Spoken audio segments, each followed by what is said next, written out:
Como lo hemos dicho, comenzamos hoy nuestro estudio del Evangelio según San Juan en el Nuevo Testamento.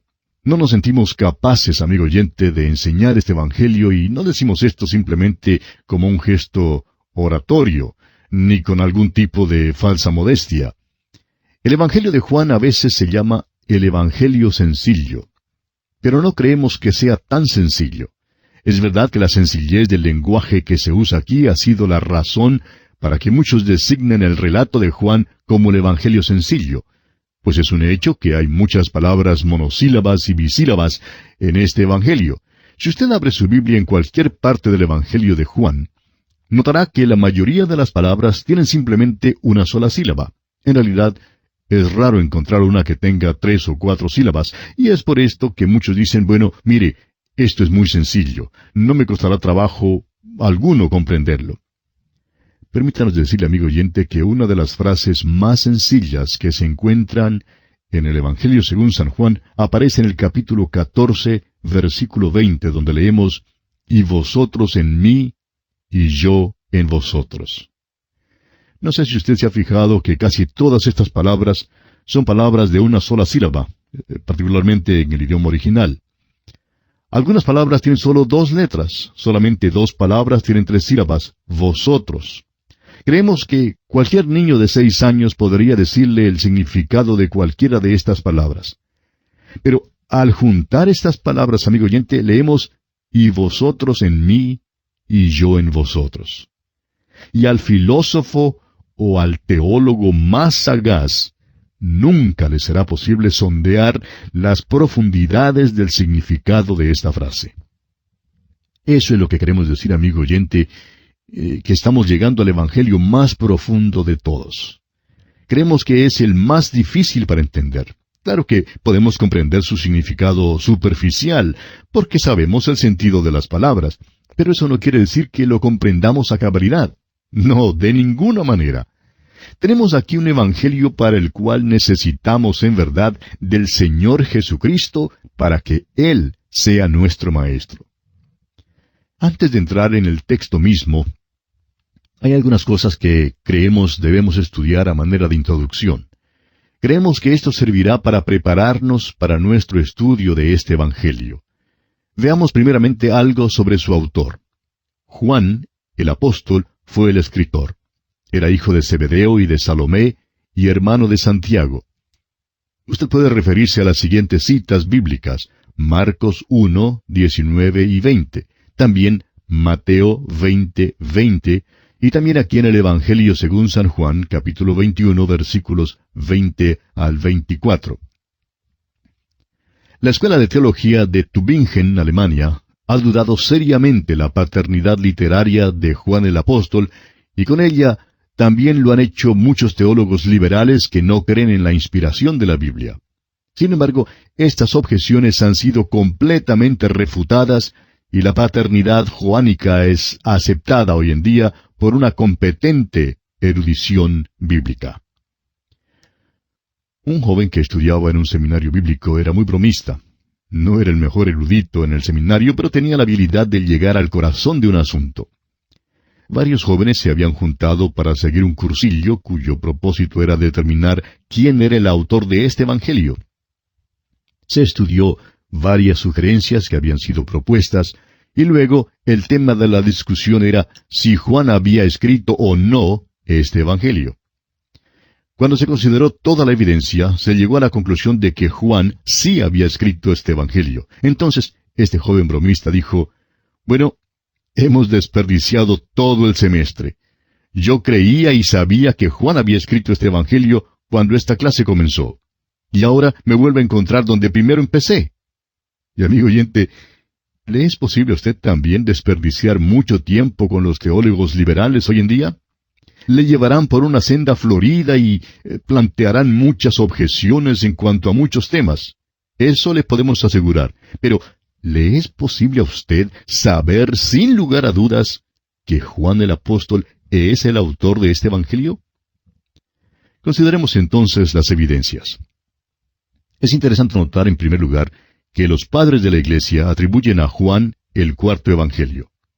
Teófilo fue obispo de Antioquía, y vivió alrededor del año 180 después de Jesucristo. Ireneo vivió más o menos en el año 190 después de Jesucristo. Fue alumno de Policarpo, quien a su turno fue alumno de Juan. Clemente de Alejandría en Egipto vivió alrededor del año 200 después de Jesucristo. Tenemos luego la evidencia del llamado fragmento muratoriano. Todos estos afirman que el cuarto evangelio fue escrito por Juan el apóstol. La fecha de este evangelio tiene mucha importancia. Algunos creen que este es el último libro del Nuevo Testamento que fue escrito. En ese período, Juan escribió el evangelio que lleva su nombre, las 13 epístolas que también llevan su nombre y asimismo el libro de Apocalipsis.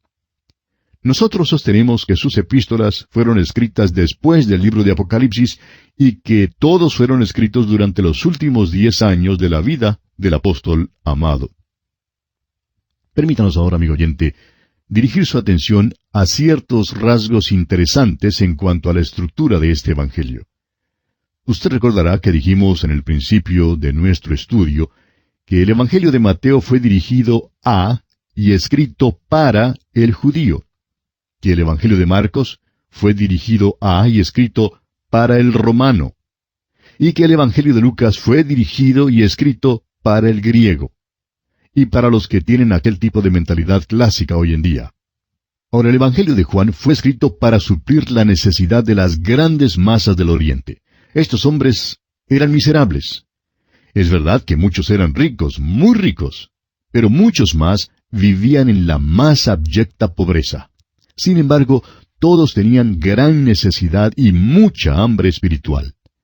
Fue del oriente de donde vinieron los magos diciendo la pregunta, ¿dónde está el rey de los judíos que ha nacido? Porque su estrella hemos visto en el oriente y venimos a adorarle, allá en Mateo capítulo 2. Juan suple la necesidad de este tipo de mentalidad.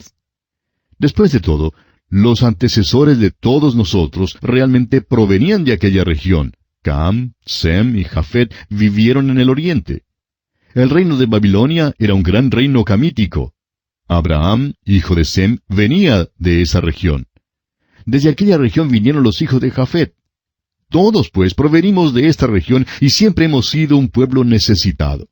Hoy en día, esto habla de usted y de mí, amigo oyente, y puede ser que es precisamente por esto que el Evangelio de Juan ha sido recibido y estudiado tan universalmente.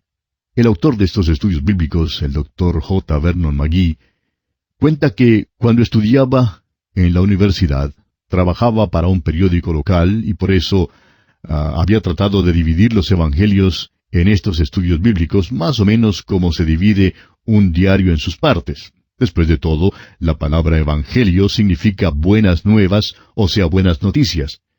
Claro que los diarios generalmente contienen las peores noticias, incluyendo las noticias en cuanto a las defunciones. Pero bueno, tenemos aquí una división. Mateo es la página que lleva los avisos y los anuncios.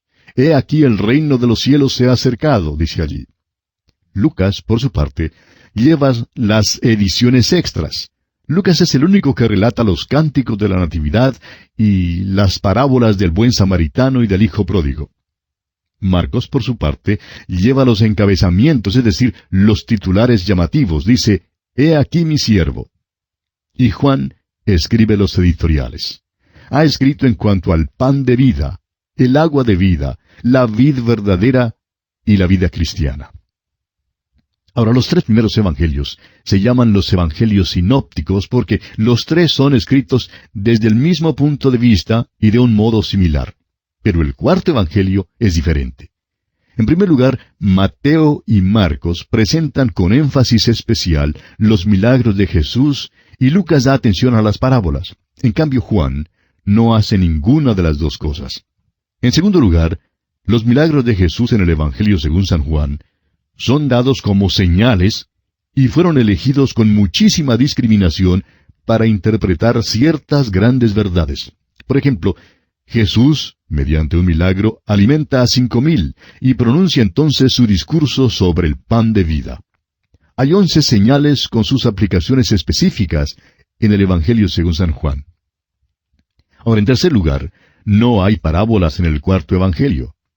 Algunas versiones han usado la palabra parábola en el capítulo 10, versículo 6, pero no es la palabra griega parabole, que se usa comúnmente en Lucas, sino paroimia.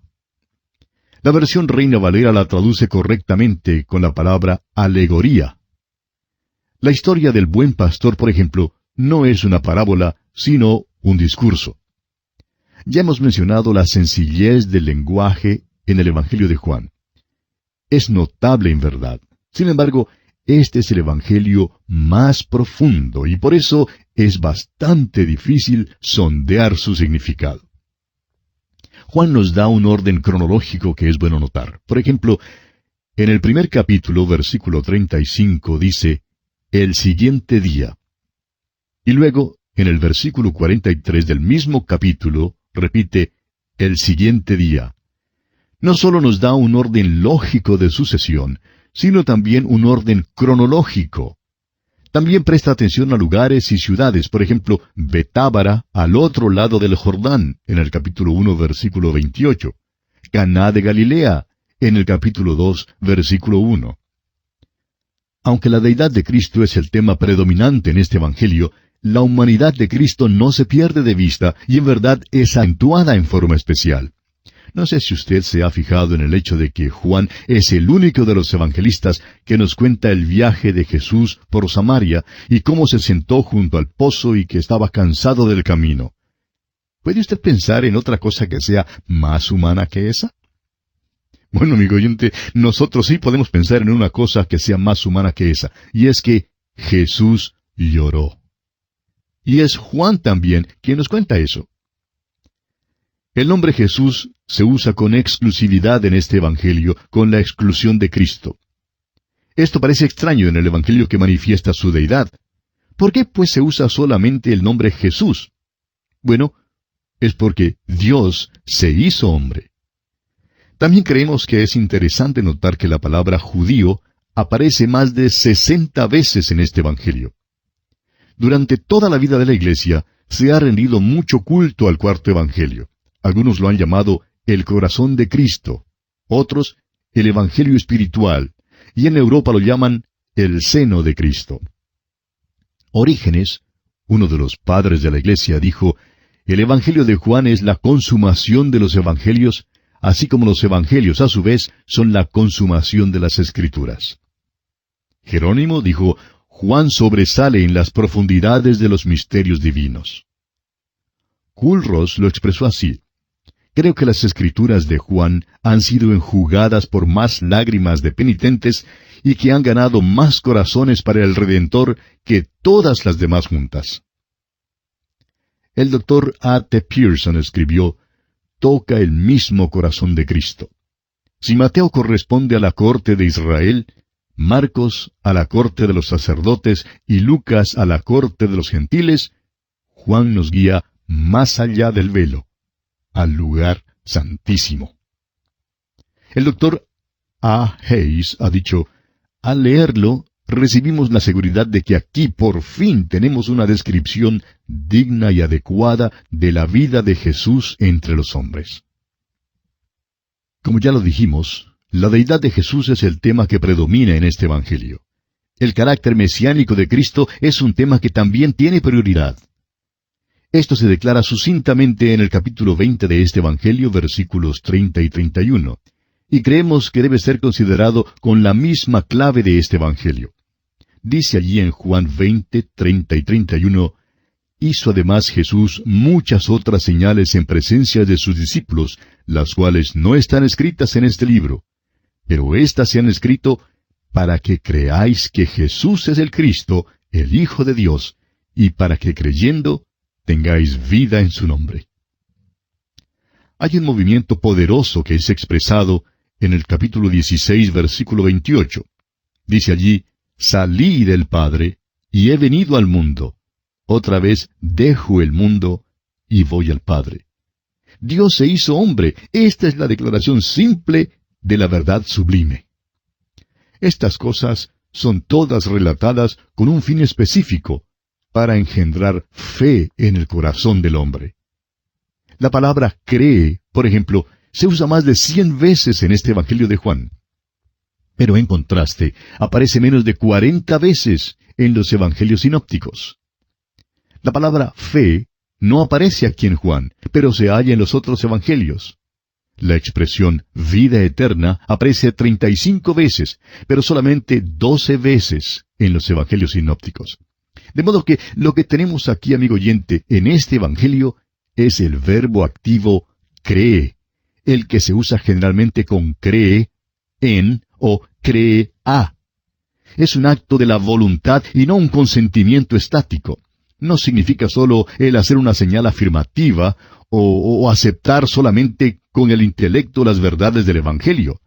Significa que cuando usted, amigo oyente, escucha las verdades del Evangelio, se da cuenta de que Jesús murió por sus pecados conforme a las Escrituras, y eso significa que usted confía personalmente en Él como su Salvador personal, el que murió para pagar la pena de sus pecados. Es muy importante que veamos esto. Veamos, pues, en los pocos momentos que nos restan, el bosquejo que seguiremos en nuestro estudio de este Evangelio. Hemos dividido este Evangelio de una manera que creemos es muy sencilla. El prólogo lo encontramos en el capítulo 1, en los versículos 1 al 18. Los versículos 19 al 51 del mismo capítulo 1 nos presentan la introducción. El testimonio de obras y palabras lo encontramos en los capítulos 2 al 12. El testimonio de Jesús a sus testigos lo tenemos en los capítulos 13 al 17. Tenemos luego el discurso del aposento alto. Y el testimonio de Jesús al mundo entero lo encontramos en los capítulos 18 al 20. El capítulo 21 nos presenta el epílogo que nos habla del Cristo glorificado.